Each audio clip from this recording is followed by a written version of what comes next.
All right, here we are, 6:45 a.m. We're leaving. About to go over to the house. We're going to get this floor tore up completely so I can figure out what floor joist I need to replace, what kind of material I need to get.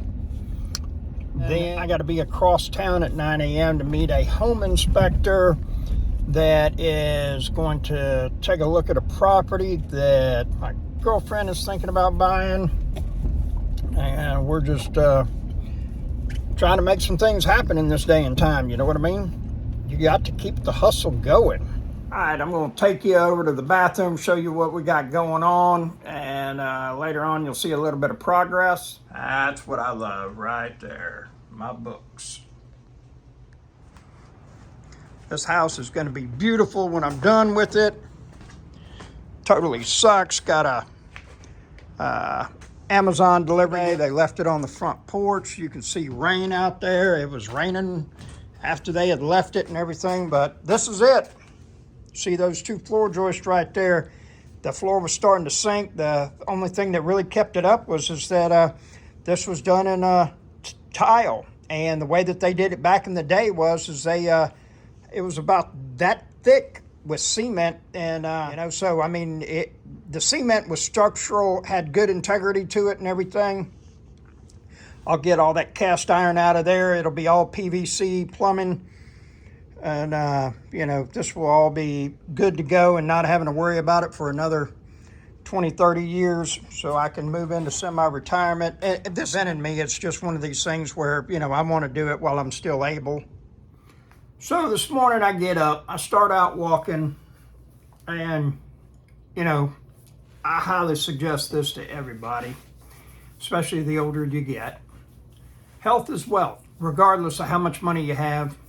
If you're not able to get up and go, get up off the couch, go spend some of it, enjoy some of it, hold your grandbabies, take people out to eat, go with somebody, help them put a down payment on a car, whatever it is, that money's not worth anything. So, I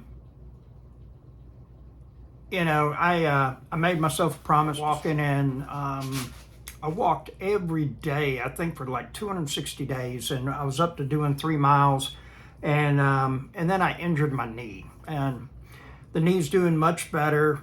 But the thing is it became very apparent that, for one, I'm not Superman. Number two, life can change, in the fraction of a second.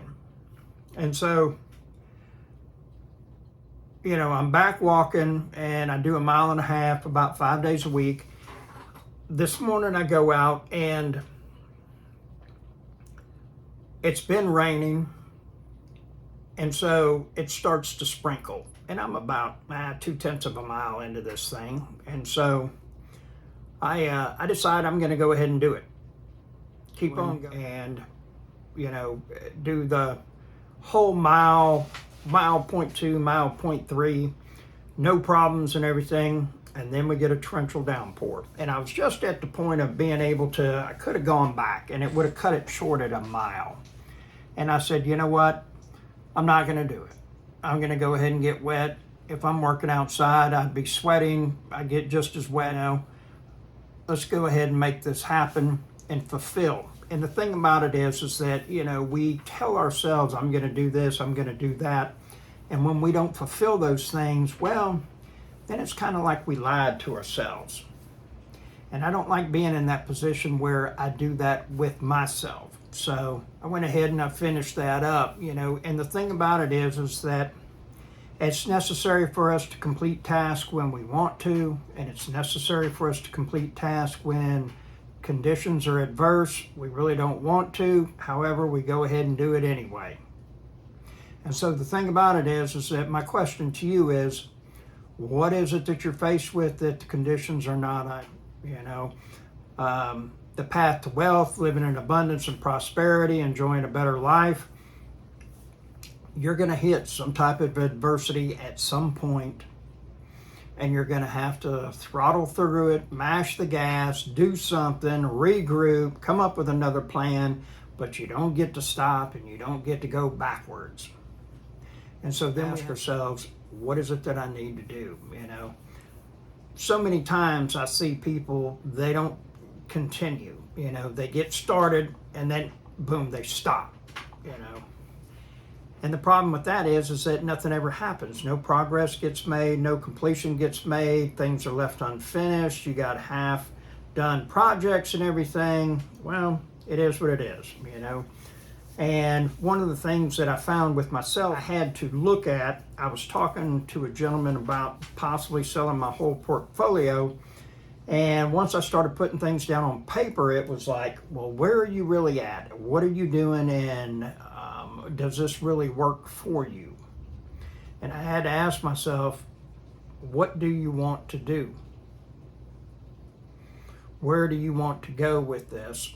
What kind of, you know, how much do you need realistically? What number would make you say, I'm good, you know, because when you make 10 or 15,000 a month, that's enough to make you think you're doing good, but you're really not. And don't get me wrong, that's you know, if you're not enjoying a good life on 15,000 a month, you know, depending on what part of the country you're in, you know, I think there's some issues there, some underlying bad spending, you know, whatever it is. But and one of the things that I hear the most from people is man, I keep helping my kids, and it's like, you got to cut them loose at some point and let them figure it out, because as long as you keep on doing it, it's like feeding stray cats. The cats never learn how to eat on their own. They're always dependent on somebody else. So the thing is, you know, making it to where we, you know, and I started thinking about it, and I'm like, you know, that's, you know, you could have a decent life, a good lifestyle, but there's not a whole lot of money left over to invest and put into savings in case something does happen. Because I will say this, is that, you know, like with me financing these properties to somebody, you know, whether we do a 15 or a 30-year mortgage, those payments are going to stop. And so I have to create a second source of income to be able to continue to pay me once those payments stop, if I live that long, okay? So you always got to consider, how long am I going to live, you know? A lot of people, 70 years old, having to go back to work because they didn't put enough in their 401k. You know, they just did the company match, 3%, 5%, said, I'm good. I don't have to do anymore. I highly encourage you right now to sit down and figure out and say, okay, what is it that I need every month to be able to have a good retirement? You know, figure what transportation cost is, what your housing going to cost, what do you want to do? Do you want to go out to eat 5 nights a week? Do you want to be able to travel? What do those travel plans look like? Is that $10,000 cruises? Is that like, you know, $1 weekend getaways? I don't know, you know, but I need you to ask yourself that question and figure out and say, okay, well, you know, I want to be able to spend, you know, $2,000 a month on travel. I want to spend $2,000 a month on eating. You know, I want to go get a massage every week. So that's going to be, you know, we'll say $600 a month. You know, I want to do this, and then figure out what that is. And then generally speaking, most people that I follow talk about that whatever that number is, you should have an income source of 3 times that. So if it's $6,000 that you need to have $18,000 a month coming in. And that allows for money to be put into savings, but then also money to be put into investments. And as you get up in age, you know, I'm not a financier, okay? I am not. I'm just a regular Joe Blow that kind of figured things out, got to put some really great people in my life. I hired some coaches and, you know, if, for lack of better words, cracked the code, whatever you want to call it, and figured out, you know, this is how you do it. This is how you don't have to work any longer. And the thing is that you got to keep on investing. You never want to run out of money. I know somebody right now that they have a dad that is 93 years old. The guy never expected to live this long. He's out of money, and they're having to support him. You know, I have people weekly call me and say things like, I get a check for $1,200 a month. I need a place to live. Yesterday, I had a gal call me. Hey, I'm such agency, and, you know, we're trying to find some people that, we're looking for affordable housing in Escambia County. And I'm like, well, what constitutes affordable housing? What's that number? And they generally speaking say it's 30%. Well, that's a sliding scale depending on your check. If you're getting a check for $1,500 a month, then that's basically $450. If you get a check for $900 a month, then that means that it's about $275, and it's like, yeah, you're going to find a place to live for that, and also pay water, trash, and electricity. And that ain't happening. Plus food, you got to pay your food. Has a elderly couple. He's in the later stages of, I think it was Alzheimer's. She's in and out of the hospital. Combined, they get like $1,400 a month, and they're having to stay at a hotel. The horrible thing about hotels is that, generally speaking, when you start living in one, you never get out, because it's such, it's almost like, $400, $500 a week to stay there. Very few people can fade that and then put money away and get money to pay first month's rent and deposit, we'll say, $1,500 or $3,000 for that to be able to get out of the hotel. It just doesn't happen. And there's been a number of people that I've talked with that they're like, well, if you won't work with me, I'm going to have to go to the hotel. And I get it, yeah, you are going to have to go to a hotel. That's your only option. I didn't cause you to be in this situation, and I hate it, but, it's going to be the same situation that you can't get out of the hole that you're going to be in if I was to rent from you, because it's so much money and you're not making that much money, okay? And unfortunately, 95% of the people that are in that situation, they will lower their standard, their living, their lifestyle. They're going to lower that. The biggest expense they got is housing, so they want to continually find something cheaper and not work anymore, or not gain a skill to provide a better standard of living that comes from having more money, okay? They don't want to do that. They don't want to create a side hustle. They don't want to start a YouTube channel. They don't want to write an ebook. None of that, okay? But I have met some people that have been pretty ingenious about doing some things, and it's been pretty cool to see. I met one gal that she was like, I'm not proud of this. She started cocktailing at a gentleman's club, strip joint, because she was making hand over fist money.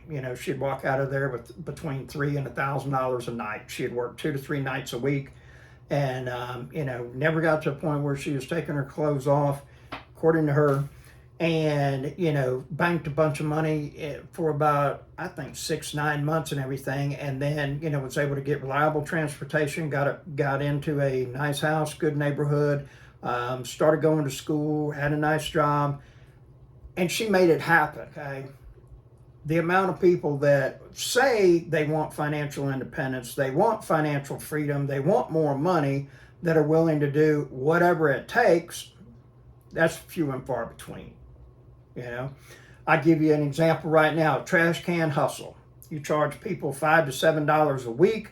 You say, hey, if you'll go and I'll come by your house on, Thursday morning's trash. I'll come by Wednesday. I'll pull your trash can out.